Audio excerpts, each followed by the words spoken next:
Bonjour mes amis, nous sommes aujourd'hui à la fête de la Miséricorde. J'ai l'habitude chaque année, à ce dimanche, de me retrouver à Victoriaville. Cette année, je suis dans l'intimité de la chapelle de l'église Bon Pasteur à Laval, où je suis vicaire. Et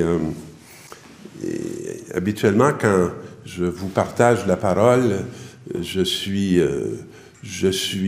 seul avec mon ami Gino. Mais c'est pas inhabituel de ce temps-ci d'être seul parce que la réalité des enregistrements ressemble de plus en plus à tous les Eucharisties que je célèbre depuis le début du COVID-19. Alors, mes amis, on nous dit dans la première lecture que la crainte de Dieu était dans tous les cœurs. Elle a vu des nombreux prodiges des apôtres. Vous savez que la crainte du Seigneur, c'est absolument pas la peur du Seigneur. C'est l'étonnement, c'est l'émerveillement devant tous les gestes que Dieu accomplit en faveur de notre humanité. Et aujourd'hui, on a plus peur du COVID, mais on entend beaucoup sur la chaîne de la télévision tous ces merci qui sont faits au personnel soignant. Alors, ce qui est assez inhabituel, et j'en rends grâce à chaque fois que je l'entends, parce que pour les avoir fréquentés beaucoup, ayant été moi-même aumônier d'un hôpital, je sais comment, dans leur travail assidu, ils donnent des soins qui sont souvent des soins que même nous, comme membres de la famille, on ne peut pas apporter. Et que eux, dans le don qu'ils ont reçu, ils le partagent. Et c'est un moment où on voit comment ces gens sont engagés au plus profond de leur cœur. Aujourd'hui, on peut souligner le décès d'une première préposée aux malades, une dame d'une longue expérience qui a travaillé fort pour sa famille et qui était dans ce service de préposés aux malades. Et on peut, dans notre prière, porter sa famille et porter tous ceux qui continuent à risquer leur vie pour qu'on puisse retrouver l'équilibre de notre santé. Tous les croyants vivaient ensemble et ils avaient tout en commun. Alors, j'ai jamais tant entendu des gens me dire qu'ils assistaient à 1, 2 puis 3 messes par le biais des médias. Alors, j'ai l'impression qu'il y a un travail aussi d'unité qui se fait et que la parole de Dieu prend une place importante pour l'espérance de ceux qui sont isolés. Et chaque jour, de même cœur, ils fréquentaient assidûment le temple et rompaient le pain dans la maison. C'est un grand manque et les gens nous le disent. Et pour moi, c'est important chaque jour, lorsque je fais la fraction du pain, de savoir que le corps du Christ est déchiré aujourd'hui, est déchiré par, je dirais, un virus qui sera vaincu. C'est là la certitude que nous avons. Et il sera vécu par la responsabilité que chacun de nous, on va assumer dans cette lutte envers cette maladie, ce malaise. Alors, chaque jour, le Seigneur adjoignait ceux qui allaient être sauvés. C'est une autre bonne nouvelle, ça, pour moi, parce qu'il y a des gens qui ont retrouvé le salut. J'ai entendu dire des gens, j'avais pas dit mon chapelet depuis des années, les chapelets sont ressortis. Et moi, j'ai la grâce, depuis le début du coronavirus, de pouvoir prier avec un petit groupe par Facebook, les Petits Cœurs de Marie. Et les parents avec les enfants nous font une petite production qui nous met en prière à 6 heures le soir. Alors, ceux que ça intéresse, vous pouvez aller sur les Petits Cœurs de Marie, sur Facebook, et vous incorporer au groupe, et vous pourrez prier avec nous chaque soir à 6 heures. Dans l'Évangile de ce jour, je voudrais faire un petit lien entre une réalité que cette parole-là nous dit, puis et aussi un extrait, je dirais, de la lettre de Saint-Pierre apôtre aux Corinthiens, Saint-Pierre apôtre, excusez. Alors voilà. On termine cette prière de Pierre, cette lecture de Pierre. Lui, vous l'aimez sans l'avoir vu. Et en lui, sans le voir encore, vous mettez votre foi, vous exaltez d'une joie inexprimable et remplie de gloire, car vous allez obtenir le salut des âmes, qui est l'aboutissement de votre foi. Intéressant de savoir que l'aboutissement de notre foi, c'est le salut des âmes de nos frères et de nos sœurs. Et de même qu'on travaille très fort pour ne pas transmettre ce virus, c'est un peu l'inverse dans la foi. Il faut travailler très fort pour transmettre la foi, parce que c'est l'aboutissement de notre foi que des frères et des sœurs trouvent le salut. Et je commente l'Évangile. C'était après la mort de Jésus. Ça, c'est une introduction qui m'a toujours touché. Il y a avant la mort de Jésus, puis il y a après la mort de Jésus. Avant la mort de Jésus, il y a toutes les illusions qu'on peut avoir en pensant qu'on sait qui il est, alors qu'on ne sait absolument pas qui il est. Je dirais qu'avec le corona, il y a toutes les illusions qu'on peut avoir de ce qui nous arrivera jamais. Puis après le corona, il y a beaucoup d'illusions qu'on a perdues et on commence à entrer davantage dans une réalité. Et le soir venu, alors donc on pourrait dire qu'on est un peu dans le soir de l'humanité depuis quelque temps. En ce premier jour de la semaine, alors voyez-vous, il y a un soir puis un début de quelque chose. C'est le premier jour. Le premier jour après la résurrection. Les apôtres avaient verrouillé les portes du lieu où ils se trouvaient par peur des Juifs. Alors, ils sont cadenassés. Et ce qui les fait s'isoler, c'est pas du tout la protection des autres, c'est la protection d'eux-mêmes. Ils essaient de se protéger de ce que pourraient leur faire les Juifs. Et Jésus vint, et il est là au milieu d'eux. C'est très rassurant, hein? Tant qu'on a peur, puis on est verrouillé, il vient. C'est pas notre ouverture qui va rendre possible sa présence. Sa présence, elle est continue. Sa présence, elle est acquise, elle est donnée, elle est offerte. C'est à nous de pouvoir nous ouvrir à cette présence et à la reconnaissance de cette présence. Alors, il leur dit, « La paix soit avec vous ». C'est exactement ce qu'il nous dit. Il me semble que j'entends ça, moi, de la part du Seigneur, depuis le début de la crise. « La paix soit avec toi ». Pas pour m'autoriser à faire tout ce que je veux, puis à me dire, il n'y a pas de danger, puis je serai pas atteint, mais de savoir que je ne suis pas seul. Et que celui qui est plus fort que la mort est à mes côtés. Alors, je ne sais pas ce qui va arriver avec moi et la mort dans cette période, mais je sais que ma mort, elle est déjà vaincue par celui qui m'a donné le salut. Alors, après cette parole, il leur montra ses mains et son côté. Il se fait reconnaître par sa vulnérabilité et sa fragilité.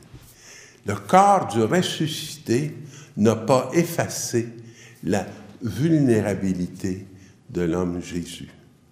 Et les disciples furent remplis de joie en voyant le Seigneur.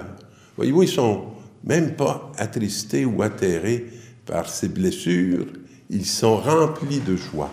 C'est quand même extraordinaire de voir comment ils sont touchés, bouleversés, comment ils sont devant une espérance qu'ils n'osaient peut-être même pas espérer. Et de nouveau, Jésus leur dit, « La paix soit avec vous ». Et là, je trouve ça très drôle, parce qu'il nous donne la paix, puis il dit, « De même que le Père m'a envoyé, moi aussi je vous envoie ». Ça semble une très bonne raison pour perdre la paix d'être un envoyé, parce que ce n'est pas nécessairement rassurant. Mais de même que le Père m'a envoyé, fragile et vulnérable, moi aussi je vous envoie. Ainsi, ayant ainsi parlé, il souffla sur eux son souffle et il leur dit, voyez, c'est un acte de création. Il est en train de créer, je dirais, une humanité nouvelle. Et les premiers à en recevoir le souffle créateur, ce sont les disciples. Recevez l'Esprit Saint. Alors, est-ce qu'on veut le recevoir ou on ne veut pas le recevoir? Notre liberté est en jeu dans cette réalité-là. à qui vous remettrez ses péchés, ils seront remis. Ça, c'est l'aspect tout à fait positif de cet envoi. Le deuxième, c'est à qui vous maintiendrez ses péchés, ils leur seront maintenus. Si on ne remet pas les péchés, ils sont maintenus. Des conséquences excessivement graves. Hein? Si on ne remet pas les péchés, ils sont maintenus. Alors, il ne nous a pas laissés seuls pour faire ça. Il nous a donné un beau sacrement, le sacrement du pardon. Et voyez-vous, justement, aujourd'hui, c'est la fête de la miséricorde. Et pour ceux qui connaissent un peu le langage d'Église, c'est une journée, si on participe à l'Eucharistie, si on reçoit le sacrement du pardon, on bénéficie d'une indulgence plénière. On se retrouve blanc comme après notre baptême. L'Église nous fait ce don-là. Et sans que je veuille m'éterniser sur cette indulgence plénière, j'aimerais quand même souligner que le pape nous a dit que si on assiste à l'Eucharistie par le biais des médias, si on fait une communion spirituelle, c'est vraiment reconnu comme une participation active à l'Eucharistie. Il nous a même dit que si on se confesse directement à Dieu, on pourra bénéficier de l'absolution aussitôt que sera levé ces interdits de se retrouver rassemblés. Alors donc, nous ne perdons pas la grâce de la journée de la miséricorde. Nous pouvons entrer pleinement dans cette grâce de recevoir le sacrement du pardon. Et il y a beaucoup de monde qui nous dit ça en temps habituel. Moi, je me confesse directement à Dieu. Bien, allez-y, parce qu'actuellement, c'est ce qui est à peu près la réalité de toute l'Église, et bénéficiez de cette grâce extraordinaire du jour. Mais un des 12 n'était pas là. Notre ami Thomas.